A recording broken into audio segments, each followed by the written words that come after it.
ताज story किस किसने देखी है पहले हाथ खड़ा कर दीजिए आप। रायपुर थोड़ी नाराजगी, बहुत कम लोगों ने देखी है, बहुत कम हाथ उठ रहे हैं। आई थिंक ट्रेलर तो सबने देखा होगा, बट अभी आपके शहर में फिल्म लगी हुई है तो आप जरूर जाइए and don't miss this opportunity to watch the Taj Mahal और we unveil the dark secrets of Taj Mahal in the film. तो आप जरूर देखिए। तो मुझे बुलाया गया यहाँ पर ताज स्टोरी के ऊपर बात करने के लिए कि कैसे हमने ताजमहल के ऊपर ये फिल्म बनाई और क्या प्रोसेस था ये फिल्म बनाने के दौरान हमारा। 2013 से मेरी शुरुआत हुई बॉलीवुड में एंट्री की। 2013 में मैंने असिस्टेंट डायरेक्टर से अपना काम स्टार्ट किया, कुछ तो लोग कहेंगे सीरियल। लेकिन क्या होता है, उससे पहले की जर्नी बहुत इंपॉर्टेंट होती है। कोई भी अगर यहाँ पे एस्पायरिंग फिल्म मेकर है या एक्टर है जो बनना चाहते हैं, सबसे पहला सपोर्ट उनको उनके पेरेंट्स से मिलना चाहिए। जिसलिए मैं बहुत ज़्यादा फॉर्चुनेट था कि मेरे पेरेंट्स ने मुझे सपोर्ट किया, मेरे फादर ने मुझे बहुत सपोर्ट किया इस इंडस्ट्री में आने के लिए। क्योंकि मेरे पास भी ऑप्शन था इंजीनियरिंग करने का, डॉक्टरी करने का। I was a science student, मैंने भी इंजीनियरिंग एग्जाम दिए, but I said to my father कि नहीं, मुझे इंजीनियरिंग नहीं करनी है। I want to be a film maker, मुझे फिल्म डायरेक्टर बनना है। यही सपने को लेते हुए मैंने एडमिशन लिया अपना बिरला इंस्टीट्यूट ऑफ टेक्नोलॉजी में। I have done BSc animation and multimedia और वहां से मैंने अपनी जर्नी स्टार्ट की। देन 2013 में मैं मुंबई आया, कुछ तो लोग कहेंगे सीरियल में काम किया। देन और भी कुछ सीरियल्स, एक घर बनाऊंगा, उसमें एज एन बतौर असिस्टेंट डायरेक्टर मैंने काम किया। लेकिन सीरियल में काम करते हुए मुझे रियलाइज हुआ कि क्रिएटिविटी उसमें ज़्यादा नहीं है, मुझे एक्सप्लोर करने का मौका नहीं मिल रहा है सीरियल्स के अंदर। तो मुझे फिल्म में ही ज्वाइन करना है क्योंकि फिल्म मेकर बनना है। और फिल्म ज्वाइन करने का जो प्रोसेस होता है बहुत डिफिकल्ट होता है, चाहे किसी एक्टर के लिए हो, चाहे किसी असिस्टेंट डायरेक्टर के लिए हो।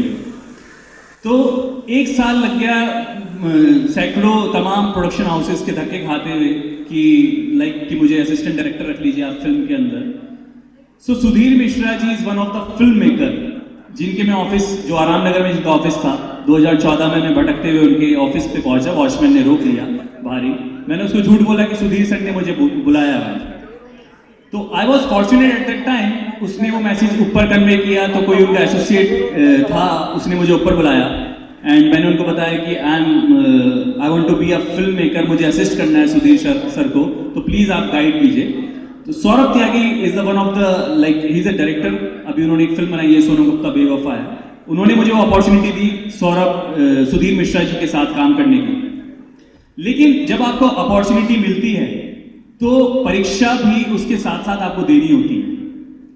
क्योंकि सुधीर मिश्रा जी जो फिल्म कर रहे थे उसके अंदर एडमिशन पाना बहुत ज्यादा मुश्किल था, क्योंकि ऑलरेडी असिस्टेंट डायरेक्टर्स सब फिलअप हो चुके थे।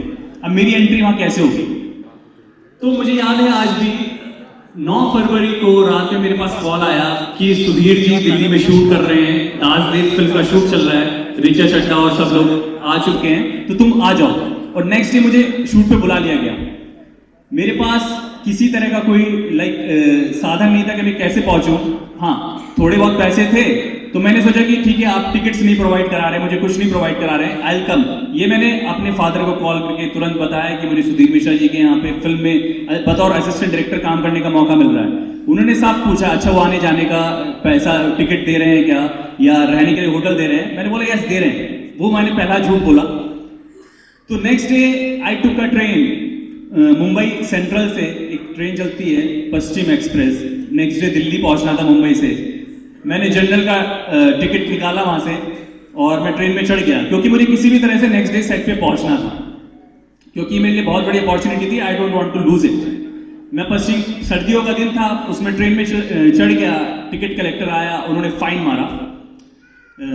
देन उसके बाद वो रात मुझे आज भी याद है, एकदम खचाखच भरी हुई थी, सोने की कदम रखने की जगह नहीं थी। मैंने पेपर बिछाया नीचे और नीचे ही लेट गया, सोने की कोशिश की, बट सो भी नहीं पाया क्योंकि इतनी सर्दी थी, तो नीचे बहुत ठंड लग रही थी।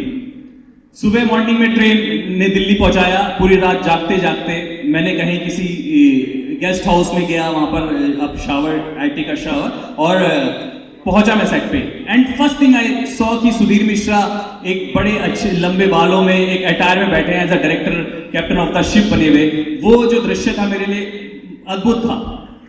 सो मैं उनके पास गया, उनको उनका आशीर्वाद लिया। ऐसे मैंने अपनी जर्नी स्टार्ट की। और मैं आपको बताना चाहता हूं, ये मैं सब क्यों बता रहा हूं आपको, क्योंकि जब भी आपको कोई अपॉर्चुनिटी मिले, उस अपॉर्चुनिटी तक पहुंचने के लिए, उसको ग्रैब करने के लिए आप अपनी जी जान लगा दीजिए।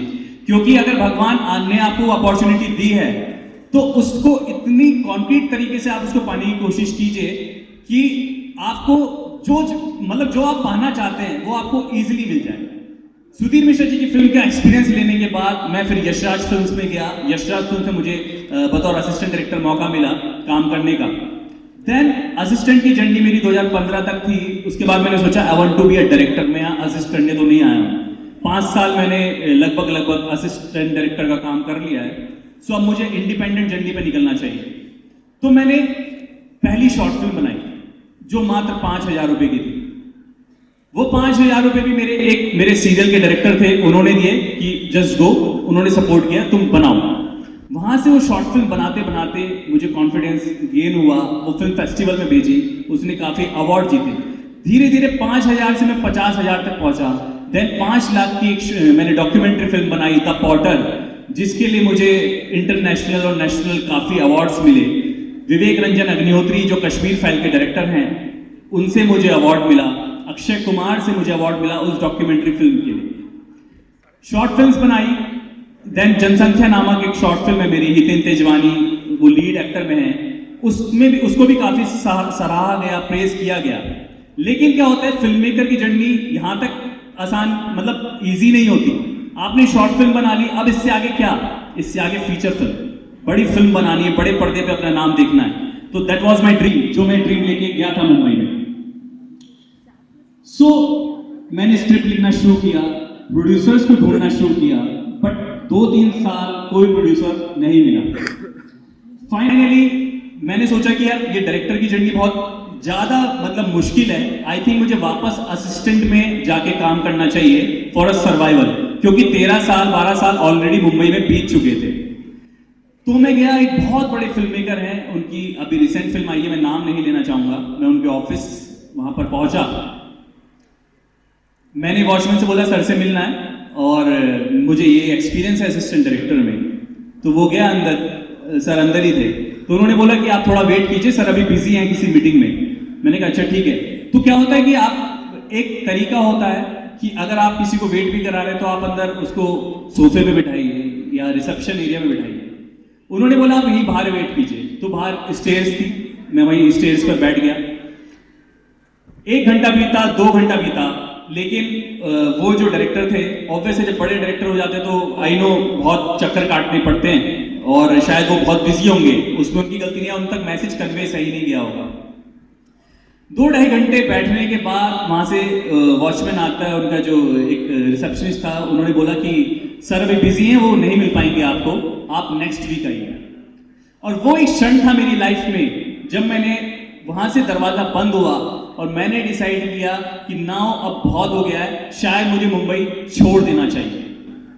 मैंने अपने फादर को कॉल किया कि आई थिंक ये जो डायरेक्टर बनने की जर्नी है बहुत टफ है, मैं वापस मेरठ आ जाता हूँ और वहां पर कोई बिजनेस स्टार्ट करता हूँ।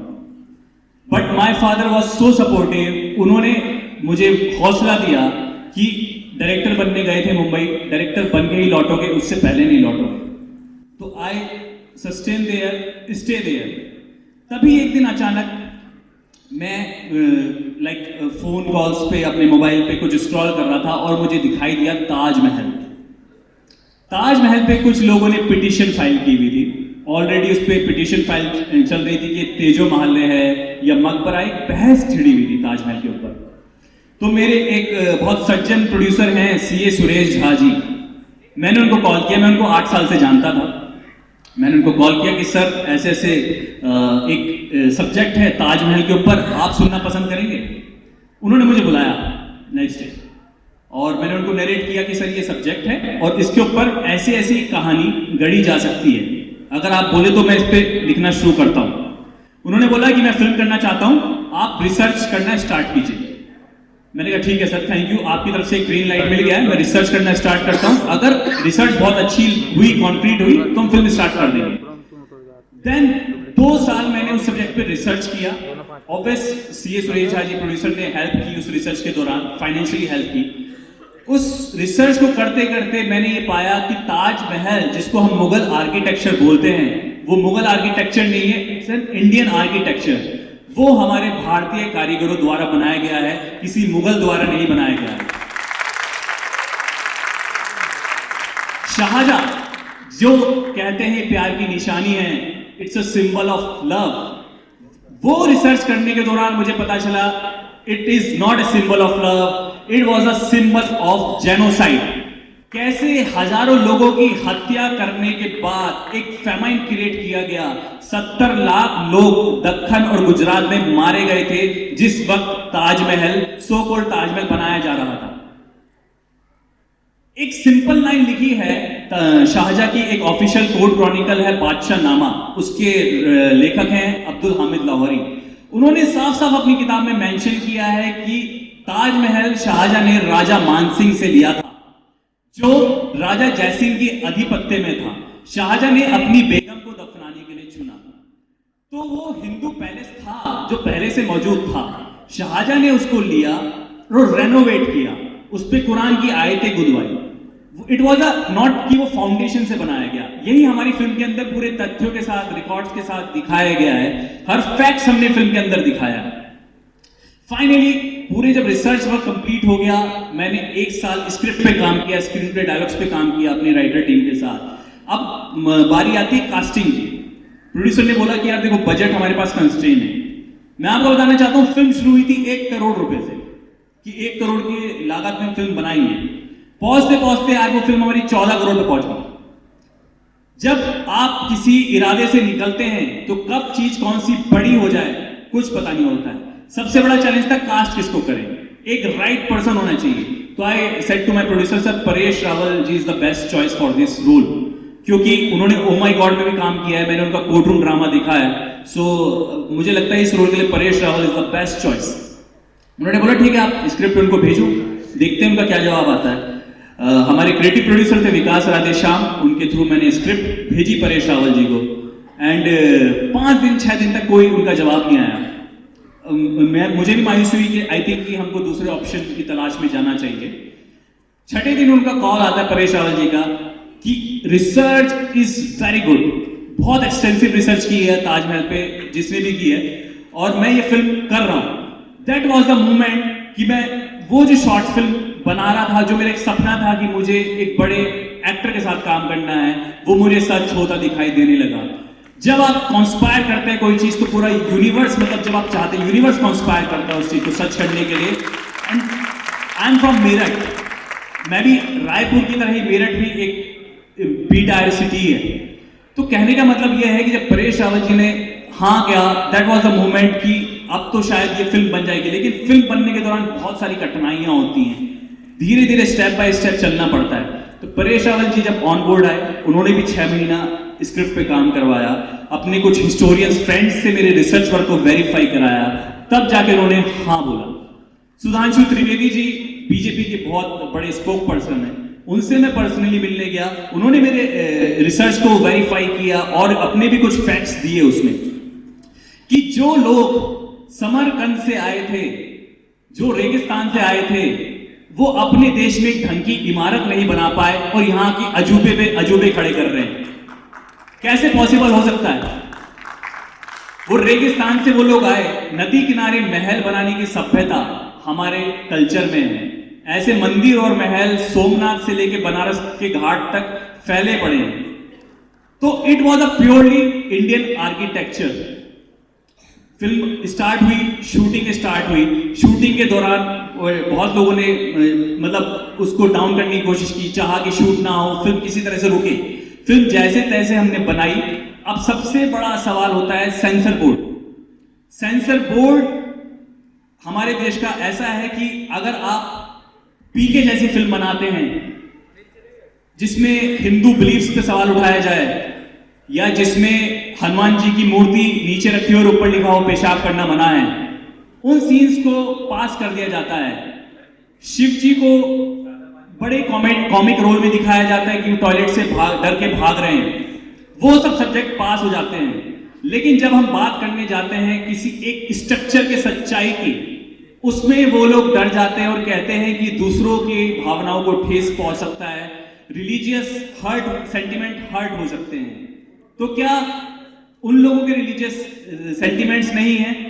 क्या हिंदू बिलीफ्स के रिलीजियस सेंटिमेंट नहीं है?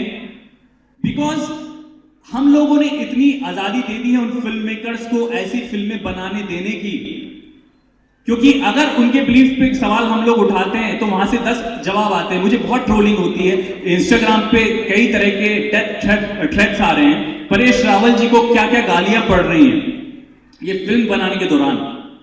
लेकिन सेंसर बोर्ड ने हमारे सारे रिसर्च मटेरियल को लिया और 6 महीने तक उसको वेरीफाई कराया अपने सारे सोर्सेस के साथ, और 6 महीने बाद उन्होंने स्क्रीनिंग जब की पूरी बड़ी रिवाइजिंग कमेटी के साथ, उन्होंने ये बोला, Tushar you have really made very well film, it's a balanced film. इस फिल्म को देखने के बाद ये पता चलता है कि किसी के रिलीजियस सेंटिमेंट हर्ट नहीं हो रहे हैं। क्यों कंट्रोवर्सी कर रहे लोग हमें नहीं पता है, बट फिर भी सेंसर बोर्ड का काम अपना है। उन्होंने मुझे कुछ 11-12 कट्स दिए फिल्म के अंदर। एक फिल्म में मेरी शॉट है जहां मैं ताजमहल के नीचे के कमरों की बात करता हूं, 22 कमरों की बात करता हूं। उसमें एक मैंने एक बुक में पढ़ा था कि ताजमहल के नीचे अष्टवासु की मूर्ति निकलती है और देखने के लिए मिलती है। वो शॉट मैंने फिल्म के अंदर दिखाया था, बट वो शॉट उन्होंने कट करा दिया। तो कहने का मतलब यह है कि जब आप हिंदू बिलीफ्स पे फिल्म बनाते हैं, वो पोर्शन कट नहीं किए जाते। जब हम दिखा दें कि ताजमहल के नीचे जो रिकॉर्डेड फैक्ट है, लिखा है कि ताजमहल के नीचे क्या निकला था, अगर वो दिखाने की कोशिश की जाए तो आप उसको चॉप करा देते हैं, कट करा देते हैं। बट फिर भी ये फिल्म एजुकेशन सिस्टम पे सवाल खड़ा करती है। आज सुबह ही मेरे होटल में एक बच्चा आया, मुझसे मिलने आया, उनके पेरेंट्स लेने आए। उन्होंने बोला कि सर पहली फिल्म इसने आज तक जो जिंदगी में देखी है, पहली फिल्म ताज स्टोरी ही देखी।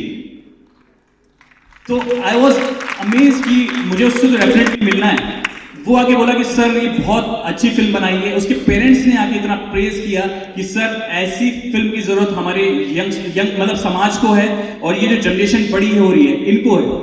जब मैं थिएटर्स में विजिट कर रहा था, जब हाउसफुल चल रहे थे हमारे थिएटर्स के, और मैं जब थिएटर में विजिट कर रहा था पब्लिक के बीच में, वहां पर मुझे कुछ हिस्ट्री के प्रोफेसर्स मिले। वो मेरे पास आए पर्सनली और उन्होंने मुझे बोला, तुषार जो आपने फिल्म बनाई है, हमें गिल्ट है कि हम 15 साल से गलत हिस्ट्री पढ़ा रहे हैं।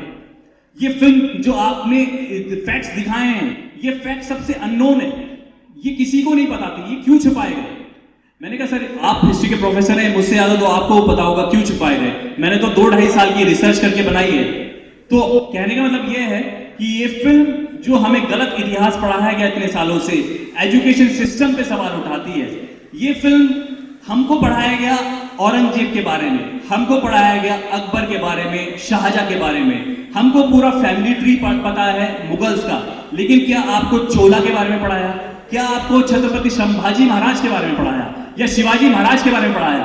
शिवाजी महाराज को हिस्ट्री की किताबों में भगोड़ा घोषित कर दिया था।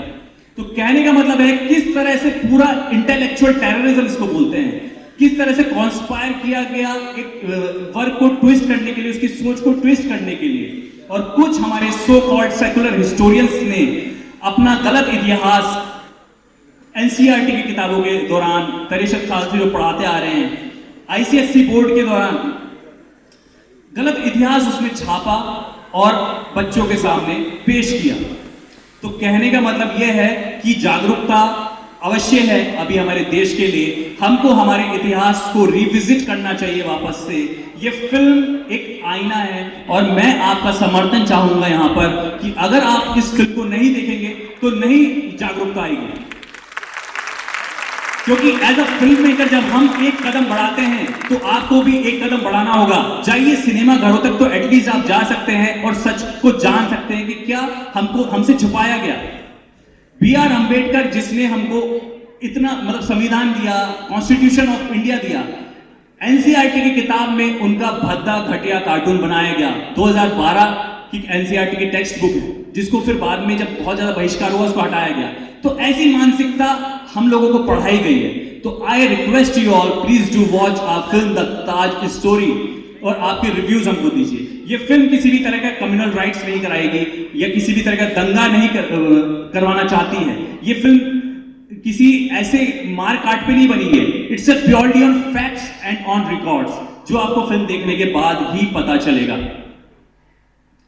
तो मैं अपनी बात को एंड करना चाहूंगा यहां पर कि हंगामा खड़ा करना मेरा मकसद नहीं है, बट ये सूरत बदलनी चाहिए। आग मेरे दिल में ना सही, तेरे दिल में सही, आग कहीं भी हो, लेकिन ये आग जलनी चाहिए। सवाल उठाइए, हमारी फिल्म भी एक सवाल है, जवाब आपको अपने आप मिल जाएगा। Thank you so much, thank you. मैं कहना चाहूंगा जो भी यहाँ पे यंग एक्टर्स हैं और फिल्म मेकर्स हैं, सपने देखना मत छोड़िए। जरूर सपने सच होते हैं, मेरे भी सपने सच हुए हैं, ऐसे बहुत अनगिनत कहानी जिनके सपने सच हुए हैं। तो अगर आप एक्टर डायरेक्टर बनना चाहते हैं, जीत के भी अपने पेरेंट्स से लड़िए, लेकिन अपनी मंजिल तक पहुंच के रहिए।